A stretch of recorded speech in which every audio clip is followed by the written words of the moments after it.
Today we're going to be transporting the fatty acid CoA we generated in the last video into the mitochondrial matrix for the beta oxidation to occur so that we can generate ATP. So for us to do that, we will need the help of this compound here, L-carnitine. So we actually have two forms of carnitine. We have the L form and the D form. So the L form is the carnitine. It's actual form of carnitine that is responsible for the transport of this activated long chain fatty acid into the mitochondrial matrix for beta oxidation to occur. So the D form actually inhibits the activities of this L form. So carnitine is synthesized by liver and the kidney uh, from two amino acids which are lysine and methionine. So this for this synthesis to occur, vitamin C is very important. So vitamin C must be present for us to actually for the liver and the kidney to actually synthesize carnitine. So as you can see, this carnitine is very vital in the breakdown of long chain fatty acids. So, long chain fatty acid like palmitic acid and stearic acid.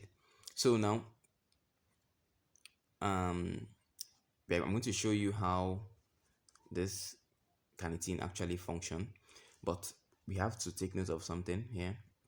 In the structure, this structure here, you can see an OH here. So this OH will be our main focus for us to know how this carnitine actually perform its functions. So we'll move to the next slide.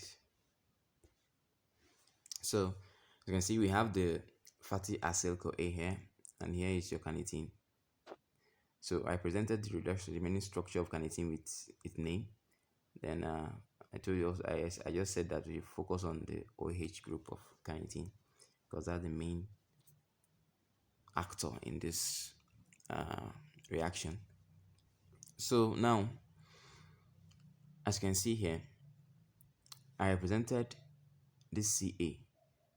I represent carnitine with CA here, and this whole of this structure here, from here to here, I represent as acyl.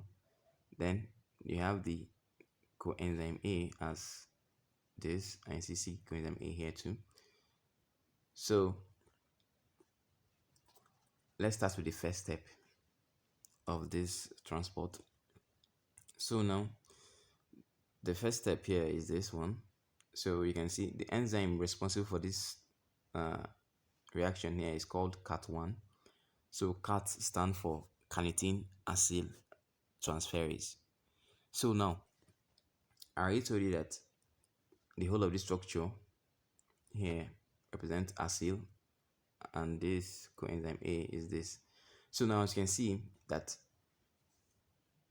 this acyl is looking for one electron. This coenzyme A is looking for one electron to restore the thiol group. So as you can see, this bond has been broken. It has been broken here. This bond in between this thioester bond here. So now, what we're going to do is we'll move to this carnitine. At this carnitine, I removed the hydrogen. So this is the hydrogen here. So we are left. You can see this carnitine. You see, represent carnitine. We are left the oxygen here. So the oxygen is having a negative charge, meaning that it's looking for one electron because of the hydrogen has been removed. So now, remember this enzyme is the one catalyzing this. This enzyme is the one catalyzing all this step. So now, since it has been removed, so what will happen is that this hydrogen here coming from the carnitine will be given to this coenzyme to restore it to the thiol group, and you have coenzyme removed. The coenzyme has been removed. The coenzyme A has been removed. Coenzyme A has been removed here. Then the carnitine here, remember, is having a negative charge here. So and this guy too is having the acyl group. The acyl group will come and join and react with this, and you have this structure down here. As you can see, this is the bond that was formed between this and this. This is the bond. So now you can see that we have seen how this reaction actually occur. So we're taking the first reaction and we formed fatty acyl carnitine. This is fatty acyl carnitine. So now, and this enzyme here, this CAT1, is located at the inner part of the outer mitochondrial membrane. It's located at the inner part of the outer mitochondrial membrane. So we have activated this. We have actually not activated. We have formed fatty acyl carnitine already. So there's another enzyme that's located at the inner part of the inner mitochondrial membrane. That means the part of the inner mitochondrial membrane facing the what? Facing the matrix of the mitochondria. So that means this guy will have to go into the inner mitochondrial membrane to actually get attacked by this enzyme. So now this CAT2, which I told you that is located at the inner part of the inner mitochondrial membrane. So when it acts on this, catalyze this reaction, acts on this, it adds coenzyme A. This coenzyme A is in the mitochondria, not the one in the cytoplasm, because there's a cytoplasmic pool of coenzyme A and there's a mitochondrial pool of coenzyme A. So it's not the same coenzyme A we use to activate this fatty acid that is here right now. This one is the one in the mitochondria. So there are two different coenzyme A. So now what's going to happen here is that when this enzyme acts on this, it reverses this reaction. So instead of this same process to occur again, what will happen is that this CAT2 will do the opposite of what CAT1 did. So watch what happened now. This is what will happen. The CAT2 will add this coenzyme in. So remember, we gave hydrogen out the other time to coenzyme A, but it's not the same coenzyme A. So now as we're adding the coenzyme A now, you have a hydrogen and coenzyme A, CoAs minus, right? That's what we'll have now. So this hydrogen will go to this carnitine and it will be restored to this, while this coenzyme A will go to the acyl group and will be restored to this. You see that? So that's how we get it. That's how the reaction occurs. So now we'll go to the main transport. We'll go to the main transport now. Sorry, we'll go to the main transport. This is just to show you how the reaction actually occurs. So we'll go to the main transport now.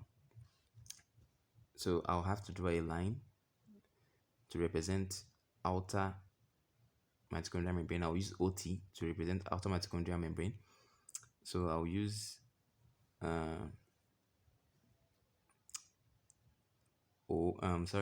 I'll use IN to represent inner mitochondrial membrane. IN to represent inner mitochondrial membrane. So now you already know how the reaction occur. So what happened here is this is the fatty acyl CoA, this carnitine. It's combined together and give us fatty acyl carnitine. So this fatty acyl carnitine were transported, it will diffuse through the outer mitochondrial membrane into the intermembrane space. Then there is a transport protein here at this inner mitochondrial membrane. So this transport protein here, this one is called down here. The name is down here. Translocase or carnitine acyl carnitine translocase.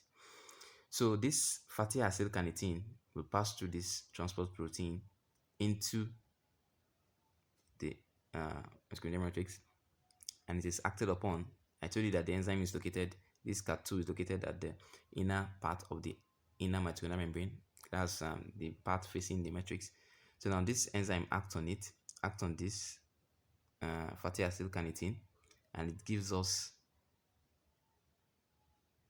carnitine and fatty acyl CoA. You can see that the coenzyme has been added, give us fatty acyl CoA. So now fatty acyl CoA is now in the mitochondrial in the mitochondrial matrix. Now I want to show you something here. So now if you see, you see that there's a way this translocase protein, that is transport protein, this carnitine acyl carnitine translocase protein that is at the inner mitochondrial membrane. What it does is that when one fatty acyl carnitine enters, a carnitine is leaving into the cytoplasm to start the same thing again, to like bind to fatty to be reacted with fatty acyl CoA again. So you can see that they are going in opposite direction. So that means this translocase is an antiporter. Yes, it's an antiporter. So I think we are done for today. The next video we're going to be taking on the pathway of beta oxidation. We'll see how this fatty acyl CoA is actually being broken down to generate ATP. They generate a lot of ATP. So we've succeeded in transporting the fatty acyl CoA into the mitochondria. So that's a very good achievement for us. So thanks for watching.